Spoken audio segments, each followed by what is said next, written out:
Good morning and welcome to Roswell Now. This is our new video talk show series where we will interview some very interesting characters in our area, talking about some really nice programs. I'm here today with Brian. He's actually our video director. Yes, I am. I'm super excited. We have really great plans coming out for this video program. It's going to really educate our members, and we're going to educate the community as well about our members. So I'm super excited because we got some really cool things going on. We do, and today is our very first interview, and so I am going to step away so that Brian can get started. And tune in once a week to Roswell Now. Welcome to Roswell Now. My name is Brian Britton. I'm the video content creator here at the Roswell Chamber of Commerce. I am joined by Rollah Aston. He is the chamber member for the Big Read Roswell, and I'm super excited to have him here. So tell us a little about yourself. Yeah, thank you very much, Brian, for having me. The Big Read, it's sponsored by the National Endowment for the Arts, and every year they award grants to anywhere from 75, I think maybe this year there were over 80 organizations. They can be businesses, they can be colleges, schools, all kinds of different organizations. And the grants range from $5,000 to $15,000. The goal of the Big Read grants is to promote literacy in a given community and also to promote connectedness among the various age groups from, in this case, with our book, it's from upper high school students all the way to seniors like myself. And they want to bring the community together and have as many members of the community read a given book. Our book is called Into the Beautiful North by Luis Alberto Urrea. And we originally had planned to have in-person Big Read activities last fall. And so we put the committee together way back in mid-September 2019. Well, you know what happened, and due to COVID, we couldn't really do anything last fall. And so then we thought, well, hopefully by the spring we could still do it and have in-person events. But that turned out not to be the case. So about 6 weeks ago we decided we were going to do it virtually, and so our committee has been working on that. And the main driver, the main partner, if you will, is a place I just retired from, Eastern New Mexico University Roswell. They're the ones that secured the $15,000 grant, but we have a lot of partners, including the Anderson Museum, the Roswell Independent School District, the Historical Museum of Southeast New Mexico. To some extent, early on, we had the Roswell Museum and Arts Center involved, also the Hispano Chamber, Roswell Literacy Council. We've had help from Leprino. We've had some help from Xcel Energy, McDonald's, and I'm probably leaving some out. But well, still, that's a great involvement. I mean, that's really cool. One of the main things we will have throughout. Between January 23rd and the last event on March 20th, will be book discussions. We will have about 5 or so book discussions, again, mostly done in a virtual format, but the author himself, Mr. Luis Alberto Urrea, is expected to have a recorded discussion on his book and his writing and a little bit about his life available on March 13th. And we have another wonderful author from Las Cruces, New Mexico, where I'm went to high school. Yes. And her name is Denise Chavez, and she has a great bookstore down there, and I'm hoping I'm remembering it right. I believe it's called the Rio Grande Bookstore. And That's a very cool bookstore. Back in 1994, she won a National Book Award for her book, Face of an Angel. Well, she has offered to have a presentation on her writings and similar themes to Mr. Urrea's book. So having her, another noted author, is something we're really happy to have and looking forward to. And I've actually been able to establish somewhat of a friendship with her. She's a terrific lady. She spends a lot of time taking supplies and books and things across the border to people in need, kind of Wow. almost like a Mother Teresa type persona when you, Wow. very, very magnetic. And then we're hoping Antigua is going to make a video showing their employees cooking up their Mexican meals, because a lot of the story takes place down in the area of Mexico where the Antigua type food is. Mm-hmm. And so we're working with them, and we're trying to get the Ballet Folklorico. Hopefully this afternoon I can connect with a lady named Mayela Sosa, who I've been in touch with, and she is supposed to send me a video that we can put on our Big Read website and other social media of the dancing. Yeah. So the idea is music, book discussions, dance. We've got writing contests. I think you've got some posters out front about that. Yep, we do. One's called Borders and Bridges, I believe. And we're going to have a Mexican bingo game happening on one Saturday called Loteria. There's also a tiny book workshop that's going to happen. It's, I guess, plethora, if I can say that word, is probably a good word to describe what we're trying to do over the next 2 months. Cool. Mostly on weekends. There will be during the week a time or two at Goddard High School, a writing workshop and contest for the students. But some of our people, we have Jory Flom, who has been a literacy coach at the Roswell School. Now she's going to resume teaching English at Goddard. Nancy Fleming, the director of the Anderson Museum. Oh gosh, well, we've got several folks beside me from the college. Dr. Kyle Torkey, who is our humanities and English director out there. Robin Billington, longtime English teacher who now is teaching Spanish. Enid Costley, the director of the Roswell Public Library, along with Cesar, one of our assistants, one of her assistants rather.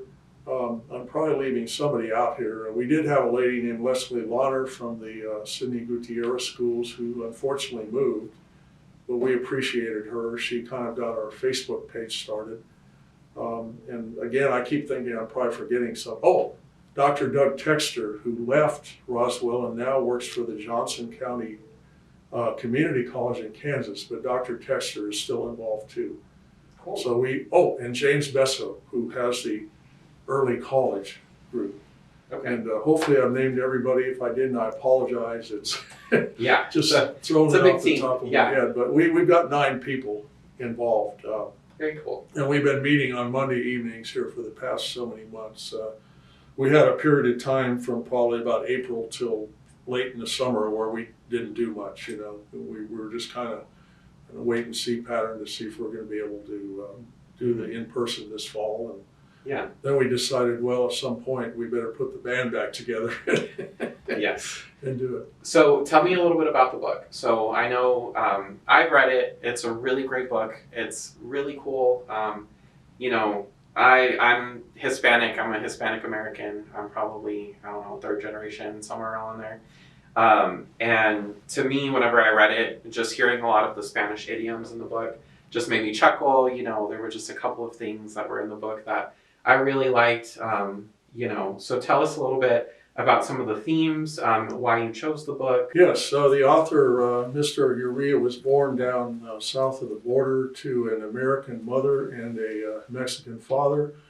And he has warm feelings for both countries. And he currently is a professor at a college back in Illinois and continues to write a lot of very good books. He's got a nonfiction, fairly short book called The Devil's Highway, which I intend to read.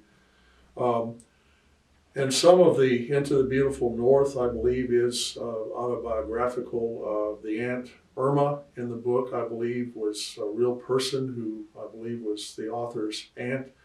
And The Tin Roof, where the young lady, Nyella, sees the movie Magnificent Seven, which is a theme. for the book because she wants to bring her little group of people north and bring back the men who left the village earlier so that they can help defend the village against the narcos. But there is apparently a real tin roof theater down there, which the author uses. And Wow. and then Nyella also wants to go all the way to Illinois if she can when she gets in the States and find her father and maybe hopefully bring him back too. Not only the Magnificent Seven movie, but the earlier movie, Seven Samurai, are kind of background themes. The book is about friendship, loyalty, perseverance, no matter what the odds are against you, keep on going. The Tijuana has the garbage dump. Amazingly, I never knew about it. And people in the most dire circumstances are living there, and they're going on with their lives. And they little group of teenagers that are headed north get this character named Atomico who thinks he's a Jedi from the garbage dump. And so he follows them and has a big staff and all. And the author uses what I call a light touch. I mean, this could be filled with really tragedy, sadness and all, and some of the difficulties the young people encounter crossing into the border and so on. But he has a lot of humor in the book, and even in dire circumstances, that humor runs through the book. And it is, number one, it's a good book. That's the best thing about it. We wanted to find a good book, and after all 34 we looked through, we decided this is the book. We are currently setting up book displays. We have one here. I know you have it now in front. And we hope to have 30 or 40 book displays in businesses and organizations around town. They will have about a half dozen copies of Into the Beautiful North. They will also, in most cases, have at least 1 or 2 copies of books for younger age children, grades 4 through 6, 7 through 9, which have similar themes to Into the Beautiful North. And that way we can get the younger people also reading. And we are going to have the art contests and the bridges and borders and things like that. Just a whole variety. And I just want to really thank again all of our partners and our own administration at ENMU Roswell for all the support everybody has provided us. We do have our website, bigreadroswell.com, up and running. There's a lot on there, and there will be more on there by the time we have our opening. Yes, and we'll be updating our Facebook page. We'll be interacting with you guys as well, because we do want to encourage this. This is a very important thing that you guys are doing for our community. You're increasing literacy, creating discussions for people to talk about the major themes in the book, and it's very exciting. And it also brings the culture, another culture, or strengthen the culture that we already have here in Roswell. Yes. So I'm super excited. So we'll definitely be posting and sharing all of your. We hope to order even more books. We started off with about 800, and a lot of those after the weekend will be distributed or picked up either by individuals or they'll have been distributed to businesses. So we're looking at possibly ordering maybe 300 more. Great. By the time it's all said and done, that'll give us with over 1,000 books. This is the first time in over a decade that the city of Roswell, Chaves County have had a big read event. There was one, I believe, back around 2007 where it was the featured book was To Kill a Mockingbird. Okay. And so I like that one. It's been a long time. So, yeah, it has been. It has been. So a while. it's good to kind of get this back in the saddle and let people know about it. And again, nobody's fault that it has to be done virtually. And so once we decided that we just make the best of it. And again, one of the themes of the book is persevering through difficult circumstances. So I guess you could say our committee decided that's what we were going to do too. We were going to persevere and get this done. Cool. Well, great. I mean, I got the book from Leadership Roswell, and they, I believe, Dr. Powell came and spoke to us about the book. Yes. And I was super excited. I was very impressed with the way that he talked about the book and all of the great things that you were doing. So I just thought, hey, I might as well invite you over to do an interview because I really want to spread the word about this program, and I I really want this to take off the ground for you guys. So Well, I sure appreciate you having me, Yeah. and we are excited. I guess in a literary sense, we feel like we're. I don't know what the right word is. Maybe giving birth to this project. We're really excited about it. We're happy about it. We're full of good expectations. And again, most of the events will take place on weekends. But once the recorded events are up and running, then of course throughout the whole rest of this spring academic semester, people can get on and they can look and enjoy things, and they don't just have to watch it the day it comes out. The beauty about the recordings is they'll be there. Right. So, yeah. Very nice. Okay. Well, thank you. Thank you. I appreciate you coming in. We will be uploading all of the information about the Big Read Roswell. We'll include the website, phone numbers, and contact information in the comments. That way you can reach out to them. We will keep you updated on all of the different locations that you can pick up the book from. You mentioned that you were creating new locations for people to pick up the book. So we'll definitely update that list as soon as we get more locations from you guys. Yeah. But yeah, we just wanted to thank Ian and Amy Roswell for coming out today. We especially Mr. Rollah here wanted to thank you for coming and speaking my to pleasure. us. Yeah, and we look forward to seeing you guys soon. So please like and subscribe our page, and be sure to follow us so we can keep you updated on all the wonderful happenings of the Big Read for Roswell. Thank you.